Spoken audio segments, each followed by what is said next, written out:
Hi, I'm Aisha. And I'm Paige, and we're Unserious People.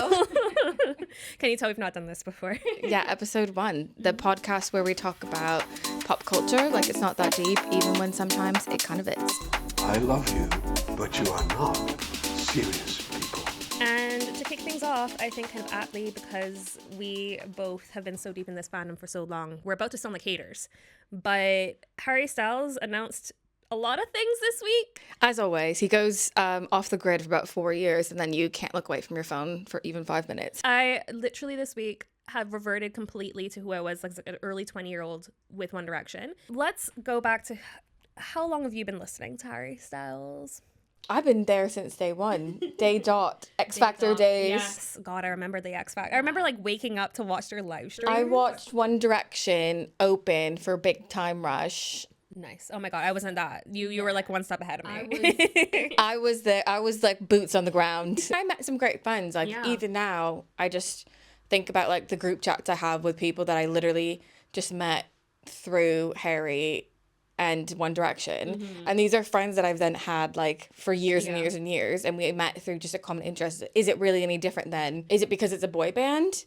Because if you all met because you went to a concert of any other kind, would that be weird? Or if you all met because you all enjoy the same sport, or go watch baseball together, or go watch football together, like that's all considered normal. But for some reason, young women meeting because they have a common interest of music is just seemed as like silly for some reason. Yeah, it's like frivolous because it's something that young women enjoy. Like we see it with all different kinds of media, the kinds of films and TV shows that people then dismiss because it's popular because of women. You've been to a lot more shows than me because by virtue of your friends being CIA operatives. I have been to most of the big shows. I don't know what you've been to. Yeah, I went to every One Direction tour. I was at the first Harry show in Toronto where he was like at that really small Massey Hall. I didn't get tickets to the second tour because he did like the different stints of it. So I got tickets for Toronto. That was when I got on Amex, because he always be doing Amex sales. I know. So I got it through Amex, was going to be on the floor, and then COVID happened, and so I never got to see it because he never was able to come to Toronto. That's the first album? Was that the first album? No, but it was the one in between, Fine Line. So it was Fine Line. Because he didn't tour Fine Line. He didn't tour Fine Line because of COVID, but I had tickets to it. Okay, so that's what it was. The one night only was in December 2019. I guess the people who went to that show Would have got to see it, yeah. I mean, people still saw it, but not in its entirety. Yeah. Because he did obviously tour songs from Fine Line when he toured Harry's house. Yeah, I was Devo because that was going to be the year of my concerts. I had like floor and front row to so many things. I was too powerful. They had to shut me up for the year. They're like, you're getting too strong. No. We've seen Harry's house 3 times together. So you can imagine that when we realized that Harry had returned, we became feral beasts once again. I feel like, the world is really depressing right now. And yeah, it felt like a good escape. It was like, oh my God, I'm like excited well, for something. That's what it was. I just need something to be excited about, to just like experience the joy and the vibe, because you need that escapism. Whereas right now, I think it's just really difficult to do. Like, not to be a boomer, but I'm like, we just binge watch the TV shows and it's like, it's done, and we do this and it's done. But then like when you have a full album cycle and he's teasing out music and you have like, yes, he's dropping all these things and it's chaotic, but it's also super exciting to have something to look forward to that is just pure joy and like things you can share with your friends. And also an excuse to catch up, because I also feel like so many of us have aged. Since obviously we're at such different stages of our life than we were so then. I'm thinking about even this old group chat that I have with my Harry friends has subsequently died obviously for a few years, and we obviously keep up over social media and bits and pieces and stuff like that, but it is a really cute way to get everyone back together. And I think like part of that is probably why the rollout has been kind of disappointing in certain ways, because like I had such fond memories of the Harry's house rollout. There was like camaraderie in the experience of like people in line. We all respected each other, we all were looking out for each other. It was like very community oriented. I don't know if it's like a culture thing of Toronto versus here, maybe, but like the experience so far with the rollouts we've had being in person at things has been so different. Yeah, well, I do think in general concert etiquette has sort of died, and I think that, I don't know, back in our day, fangirls, like we had respect. We had respect for, well, maybe not respect for the artists because we were in their business way too much, but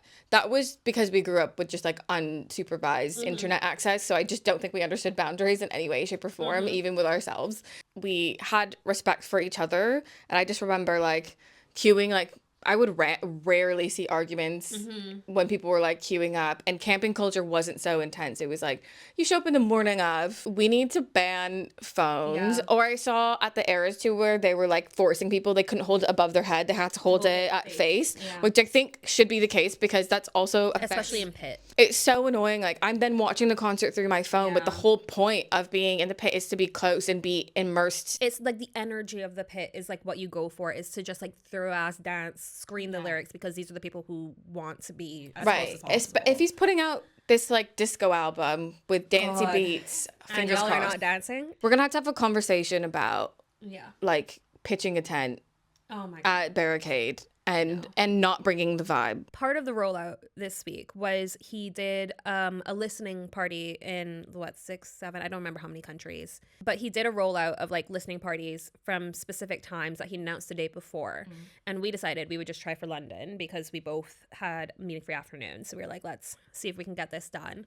Got there really early because Aisha's friend sent us the post of where it was in London. We were just running around the city. From Columbia Records. So HSHQ hadn't even shared it yet. We arrived 7 minutes after this was actually shared to his fan accounts, and we were like almost 200th in line. Yeah. So some people who'd been in Central probably guessed the vibe of where it was going to be. Yeah, and I'm sure some people had tip-offs because if it apparently Phonica like specializes in techno albums or house and dance albums. If it was going to be in Central, there were like 2 possible options, and that was one of them. Some people probably went by, and then there was a sign on the door that said this venue will be closed for a private event from 6 o'clock. So we showed up, we're in line. It doesn't seem too bad. We're like, we should probably be able to get in even if it's toward the end. Yeah. We're just vibing. We're having little tinnies. We're just yapping with the people around us like we normally do. Like just keeping the vibes good. The organization of the event deeply impacts how happy you come out of the experience. So if I choose to camp and it's raining and it sucks, but it's just that. Yeah, but everything else about the experience is very organized. Then it's the weather is the weather. Camping for a concert is your own business. Usually they're fan run lines and they tell you not to camp, even though obviously they know it happened. But people have to camp like across the street and the fans run it, and it's really like their own choice. But you invited your fans to this event. So if you knew that you were only going to let in 5 to 10 people at a time, that means then you have to prepare for the fact that your event is being hosted on the pavement. But I'm like, as soon as 6 o'clock hits, I feel like now is actually your responsibility. Yeah. Anytime before that, people want to line up early, people want to do whatever, but you've now invited people. It's 6 o'clock, the event has begun, and the event does not take place on the pavement outside, even though it did. We ended up having like all sorts of experiences. It started getting really dark and really cold, and this was central London, so. A man yelled in our faces because he was drunk, and like someone, bless him, ahead of us in line checked in and was like, are you good after that? And I was like, yes, because if I had actually felt like he was going to hurt me physically, I would have acted differently in that situation. Yeah, but also the fact like, that I even had to like assess, am I about to be harmed physically in this moment? He got very close to you, like a foot away from you, and there was nowhere else for us to really go. No. We were pretty close to the door. So I was like, how come someone from behind us in the queue can get security and someone in front of you can check on you? Yeah. But the people running the event have apparently know this was happening, even though he had been doing this and it was across the street. Like he was walking up and down the street outside of where this was being hosted. So it does just feel like you have all this security monitoring who the hell gets a poster. Yeah. But you don't know who's monitoring like for safety. You're hosting the event for content. Like you're not hosting the event for anything except promo. But do you actually want people's first impression of this album to be, you're trying to video record me going woo while this guy's screaming about his genitals in my face? I'm sure the people who got in, they looked really excited to be there. But 90 out of 2,000 people having a positive experience is not. The ratio was not ratioing. Because people from other countries on your TikTok were commenting like, oh, in Berlin they did this, and it sounded like really nice because they got food in line. Right. And people were taking care of them, and it was probably down to the people that were hosting it did that for the people. Even the people in Toronto who were in a blizzard were like, fine. Yeah. You know what the demand is. First of all, you already put those links out to see who's signing up for updates. Yeah. So you don't tell me that you have a damn CRM that's telling you that there's a bajillion people and where they live. You know how many people are in London or around London that could commute into London for an event like this. They should have, in my opinion, done 2 record shops, one in the west, one in the east. So they should have done Rough Trade, and then the west one and the east one, it would split the people half and half. Definitely. I realized after the fact that people who were leaving that we thought they'd gotten in were just leaving because they'd gotten a poster and were like, I'm going to go home. Yeah. And we all thought they were like people who were leaving the actual event. No, I actually don't. I think very few people actually got into the event compared to how many people showed up. And also the whole, like, the queue, people definitely cut in front of people. The cutting, like, there was no, and also that's why, like, drunk people could get in the line and start shouting at us because there's nothing to barricade off that, which goes back to my point of, if you're inviting people to an event, there has to be a certain element of safety involved. Right, safety involved, especially if you know it's going to flood out onto the street. Then you need to have security lining the street. You need to have barricades, at least on the first street. Some people probably had a more positive experience. That was that experience. But we did get to listen to the song. And by the way, no one, for some reason, could describe what this song... Yeah, can we talk about how many ways the song was described? Techno... Grape juice. People said it sounded like Charlie XCX at one point, which it does but not. Also HS1. Synth pop with a dance beat is how I described it personally. That's what I said. I said, open the schools. What are the odds that this is mostly a synth pop song? Also, we were discussing it because we all listened to it obviously on Friday when it came out, that it's because maybe a lot of people don't listen out of like that specific kind of pop stream. Yeah. Like specific, like the big ones, Ariana Grande, like Harry Styles, Taylor Swift. So they don't know. When people are experimenting with genre, it might not sound exactly like a specific genre, but you can tell the different elements that they're pulling in to make a specific sound. So we were like, maybe they just don't listen to synth pop. Yeah, but synth pop is so popular. Honestly, synth pop is so popular. I'm also like, where were the queer Harrys? Because I'm like, synth pop in queer music is like right there. Yeah. Robin's literally opening for him. No, literally, and that was the thing, was like someone before we listened to it said it's like the beginning sounds like Robin, and it did. And I was like, that is the most accurate description I saw of the entire 3 days. Honestly, that's exactly what I listened for too, because I heard that and I was like, I swear to God, if this doesn't sound like that. I really like the song. Yeah. The rollout is kind of messy, but what's kind of saving it right now is the music. Is the music, and he feels like he's actually experimenting artistically. Whereas if it was just not even a departure from last one, I'd been like, you made us wait all these years and it's just a lazy album. That's just like part 2 of Harry's House. I feel like his albums are quite balanced in terms of bops, but also he definitely just like plays around in general. Like the entire album is not going to sound exactly the same. He does a good job of mixing sounds but also still creating cohesive album, which is kind of hard to do, I feel like, to experiment that much and experiment within an album but still make it sound like it makes sense and it's not sloppy. I'm excited for this album. People who said that they're tired of the dance pop music, I'm like, take me to the club and put that song on. These are the people that are also like, and I stay inside and I do yoga. Like, you don't need music. Go with your inner peace. What is music for if not to go out and dance to it? I'm like, actually bring that vibe to the I concert. think Phoebe Bridgers is putting an album this year, apparently. That was the rumor. So you can listen to her. Go listen to Phoebe. We'll also be at that concert, so we'll see. We'll see you there crying. But you know, time and place for everything. So speaking of concerts, that was the next thing that got rolled out. Was he announced after the single, or was it before the single? It was before the single. I remember everyone being like, we haven't heard a single fucking song, and you're telling me I have to like travel to these cities to hear an album that I've not concepted. We're like figuring out our budget, and I was like, well, hold on. Do we even know?